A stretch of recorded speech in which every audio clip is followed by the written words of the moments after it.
welcome. Today I have a couple of art tags I'm doing. You'll see me really only do one, but I did two, and I will show you the difference, what I think made the difference in the two colors.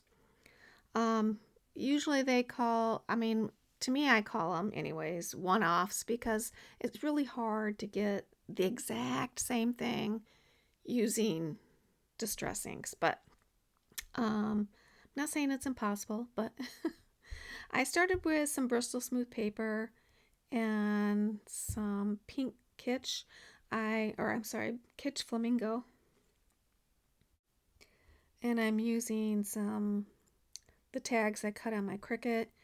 I dry between each color, and on my stencil I have some Distress Oxide mustard seed, and I'm just kind of laying it down so it's kind of getting a vertical stripe, or horizontal stripe, not horizontal, kitty corner.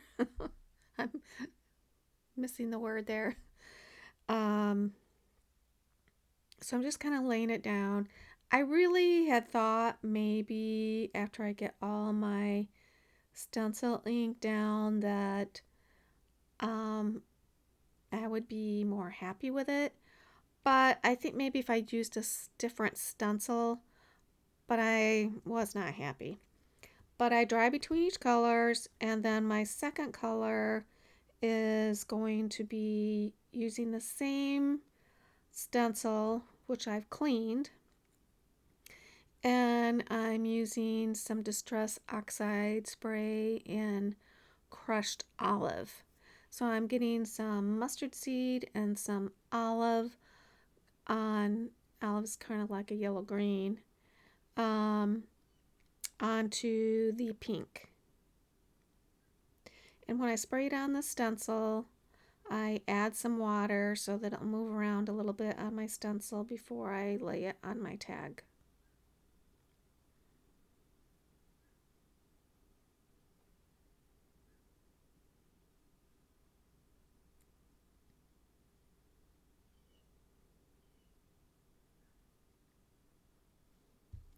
So I'm looking at that. I'm like, well, I'm not crazy about that.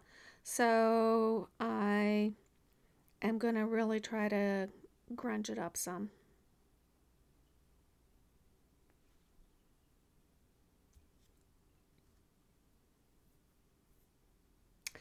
After I dry it, I'm going to be adding some white opaque texture paste through a stencil. I'm going to give it a full coverage. The texture paste I'm using is Distress Tim Holtz, and when I first got it, I wasn't using his new idea of the rubber bands to keep air from getting in. I probably got a third of the way through it before I started using the rubber band, so it's not been a true test yet, but I'm probably halfway done, maybe a little more than halfway done with the jar, and it's getting very dry. I can still use it.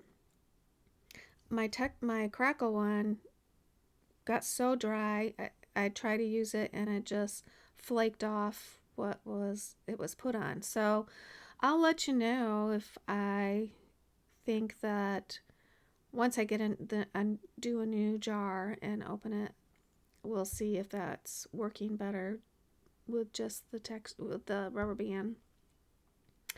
But I also had heard that if you spritz a couple times, Tim Holtz has tried this, spritzing a couple spritz of water, he uses distilled water, into it, put the cover on and the rubber band and let it sit for a while, that it'll help soften it up some. So I'm going to try that. You'll see me spritz the water in when I'm done here, just to we'll give it a shot and see what it's like when I open it up next. I covered the whole thing, and as soon as that stencil comes off, it goes right into a bath of water, just so it doesn't damage my stencil. And you see my white texture paste is already really taking on the color of what's behind it. You could only, if you added something to seal it, like, or a resist, then it wouldn't, but I wasn't going to keep it white anyway, so it doesn't matter. So now I'm going to start adding some colors to grunge it up. And I'm starting with Antique Linen Distress Oxide Spray and some spritzing water. And the water is mainly to move it around a little bit. I specifically want the colors to kind of go into the cracks and down to the tag, and not so much on the texture paste. I definitely want to color the texture paste, but I want to see a difference between the texture paste and the tag behind it. So I'm also using Vintage Photo Spray Stain and on it, and I'm again adding some water, and then I do another layer of the Oxide and the Antique Linen Oxide.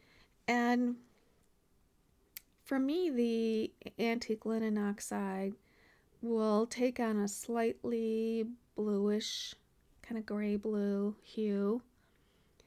And so I'm starting to see that on this tag. And so this tag has 2 antique linens and 1 vintage photo.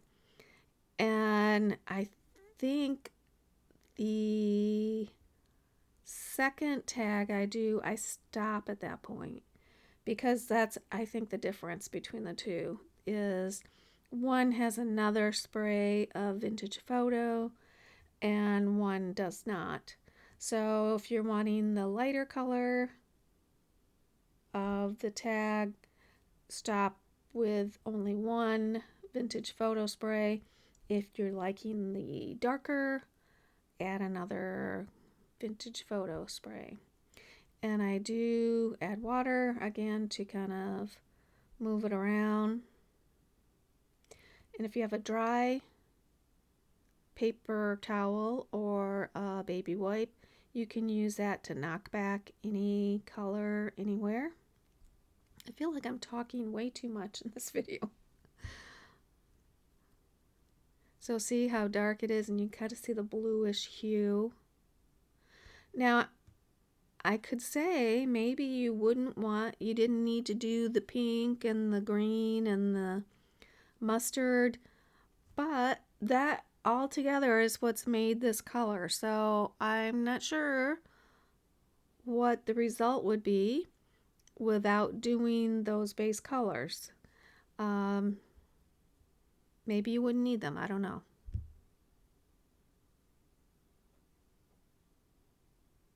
So here I have my 2 different tags.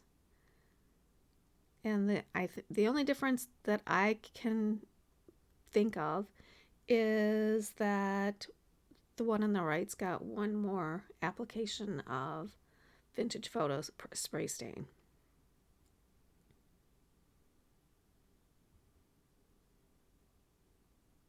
And I like them both. They're just different. I'm going to add some collage items.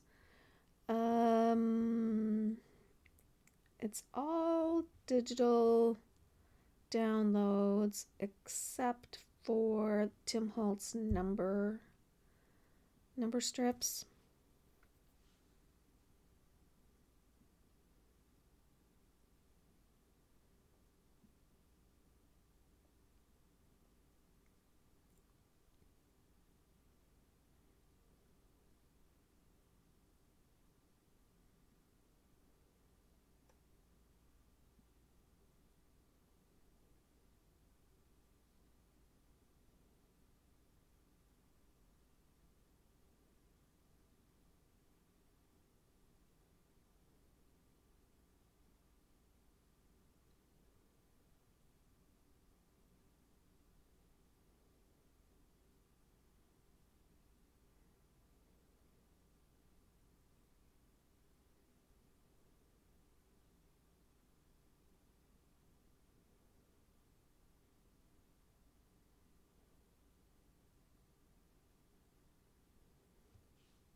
I thought the orange bird on this orange one would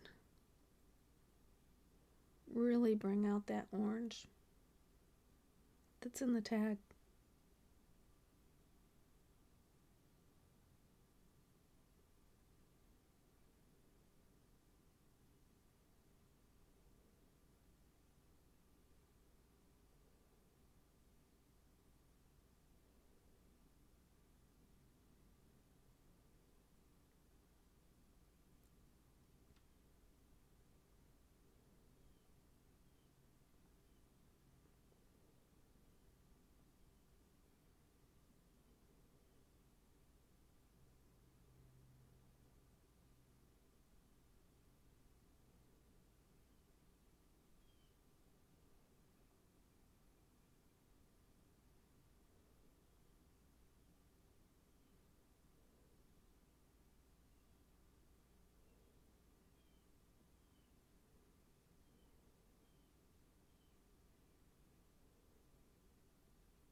The one on the right, I kind of wanted it to read darker with the collage items.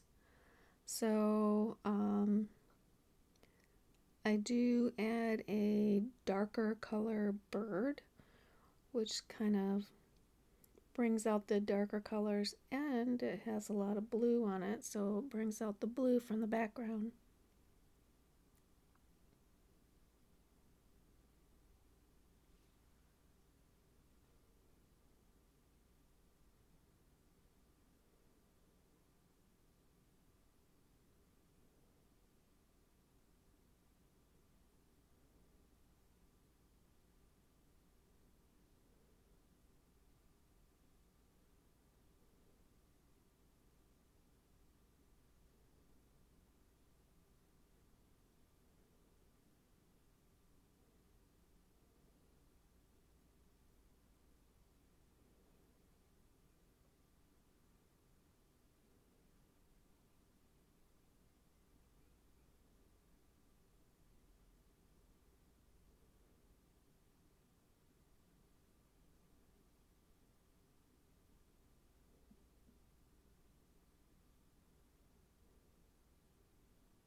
I will say when I print my digital downloads, I print them on 90-pound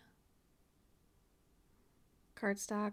That way they have some body to them. You know, they're not real flimsy, but yet it's not a heavy cardstock that makes it hard to cut and kills your hands.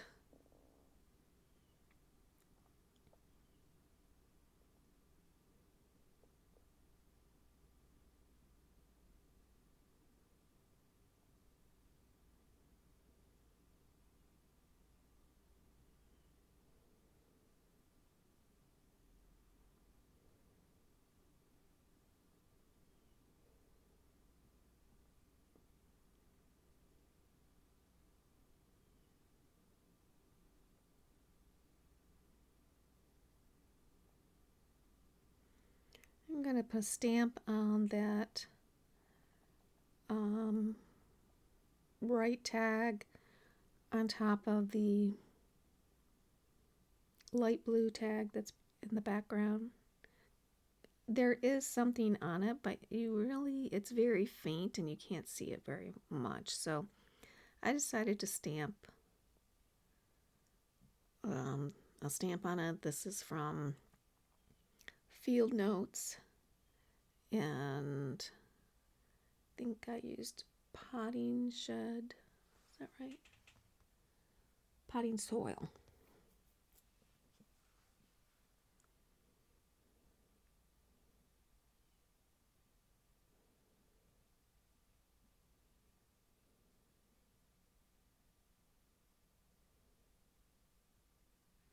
The only thing left to do on this is to give them each a ribbon. And so I'm going to kind of go with the colors that are in each tag. They're both going to get Vintage Photo. The one on the right is going to get some Faded Jeans. And the one on the left is going to get Wild Honey.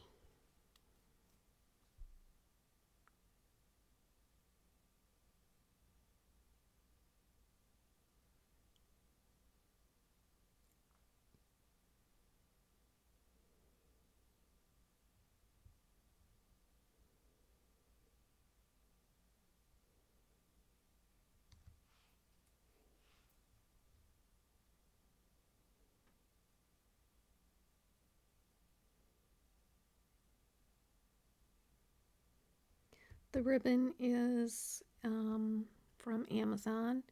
It's a rayon seam binding, and that really holds the color well.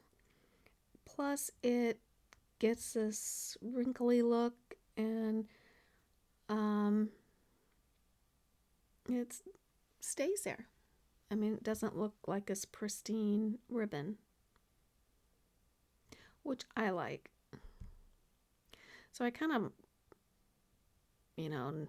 just kind of wad it up there and then dry it while it's wadded up. It dries very fast. And then just weave it through the hole. And that's the last thing I'm doing. I do have some final pictures coming up. And if you have not subscribed yet, I invite you to do that. I'd love to have you tag along with me while I adventure on my art journey. If you liked this piece, please give me a thumbs up. That would help me out a lot. So thank you and have an awesome day, and I'll see you next time.